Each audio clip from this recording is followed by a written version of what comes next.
As we've seen, the design of the John Deere K-Series construction dozers reflect a lot of consideration for safety. But does this automatically ensure safety on the job site? There are many pieces of safety equipment on the dozer, but there is no assurance that the safety equipment will get the job done unless you use the safety equipment that's on the unit. As we've seen in the previous section of this video, one of the most important pieces of safety equipment is your seat belt. Buckle up before you start the engine.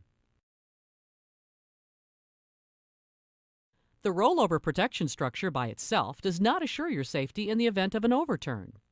If you are not wearing your seatbelt, you could be thrown and crushed, possibly by the ROPS itself. Don't operate under the mistaken impression that if a machine overturns, you can hold on or jump free. That impression may be fatal. Before starting out, make a quick check of the operational controls. It's better to take a moment now than to find out at a critical moment when it's too late to avoid an accident. Before you begin work, be sure you call the utility services in the area to have the job site marked for underground lines or structures.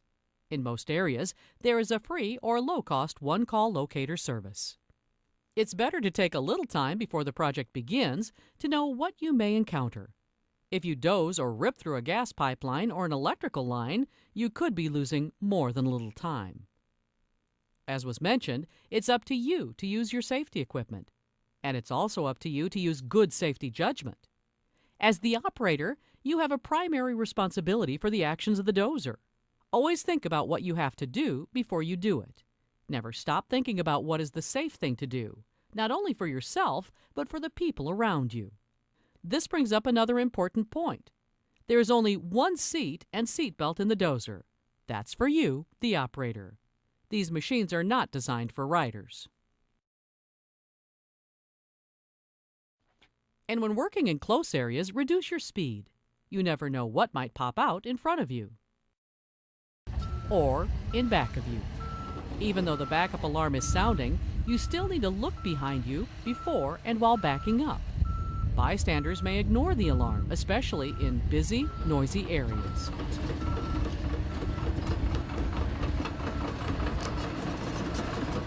You should also reduce your speed when in rough terrain to help you maintain control of the unit.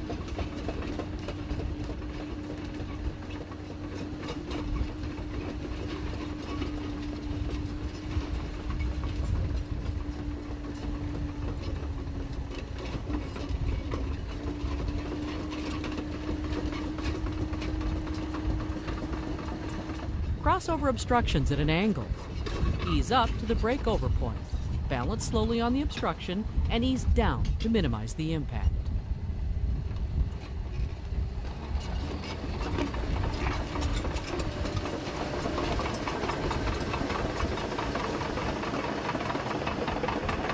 On gradual slopes, work parallel to the slope.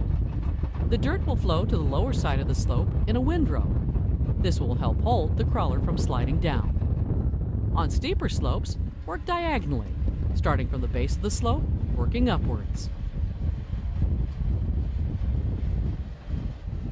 Another point about working on slopes is that the hydrostatic transmission for each track provides for constant power, even when turning. The result is that the steering on a slope is the same as steering on flatter ground. The dynamic braking characteristics of the hydrostatic transmission prevent freewheeling of the unit when working on slopes. When not dozing, always travel at slow speeds with the blade as low as possible. It's important to be careful when working close to a trench to avoid a possible cave-in and accidental machine overturn. For trenches with deep vertical sidewalls, backfilling perpendicular to the ditch is preferable.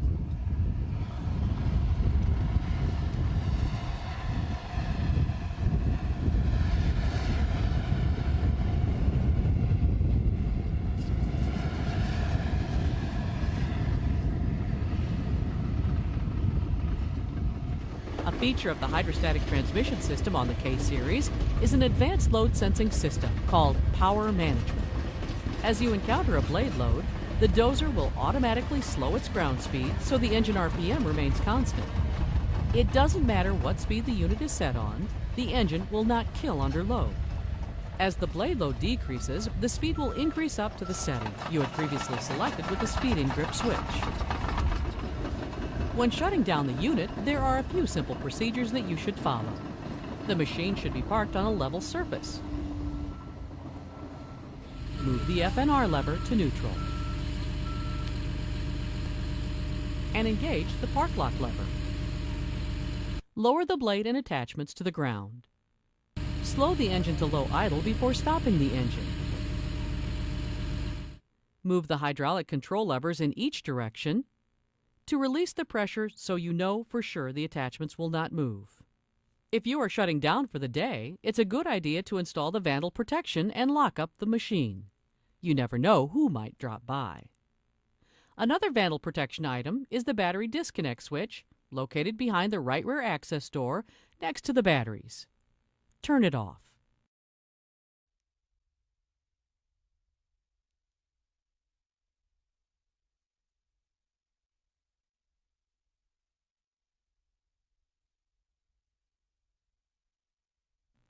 If you plan to haul the unit, you should always use caution when loading it on or off a trailer. Experience shows that this is one of the most likely times for a tipping accident. Be sure the trailer is sitting on a firm, flat surface. The bed should be clean of debris. Use chalk blocks against trailer wheels to help prevent the trailer from moving.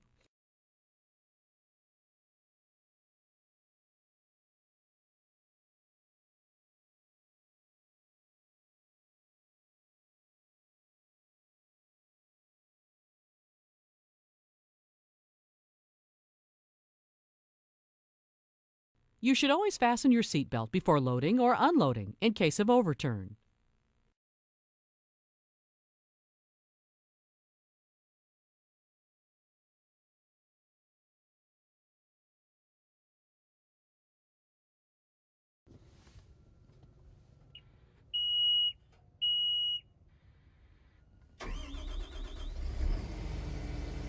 It is recommended that you have a spotter to help line up the dozer. Whenever possible, back the machine onto the trailer to prevent possible tipping. To keep yourself straight and on target, some operators line up on a board or other object on the trailer. The center line of the machine should be on the center line of the trailer. The unit should also be balanced fore and aft on the trailer.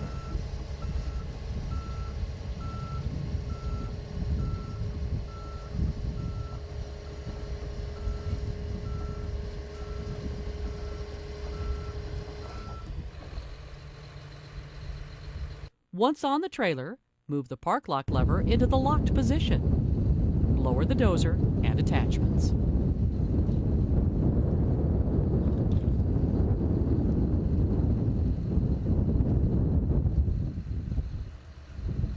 Shut off the engine and release the hydraulic pressure on the dozer.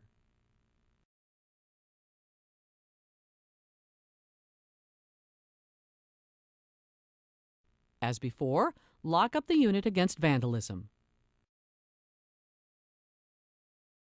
Fasten each corner of the machine to the trailer with a chain or cable with appropriate load binder.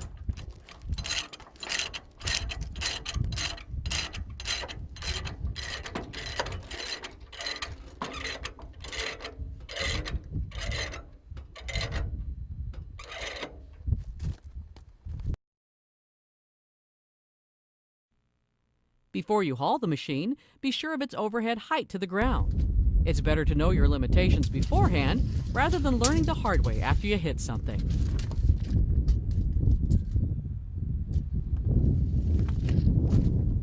Check your state and local laws before transporting the machine.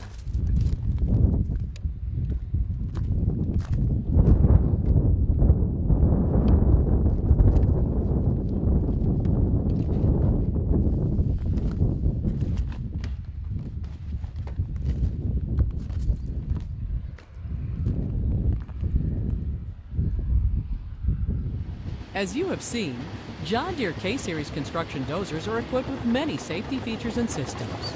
But it's up to you, the operator, to use them. You have to think about every move you make before you make it.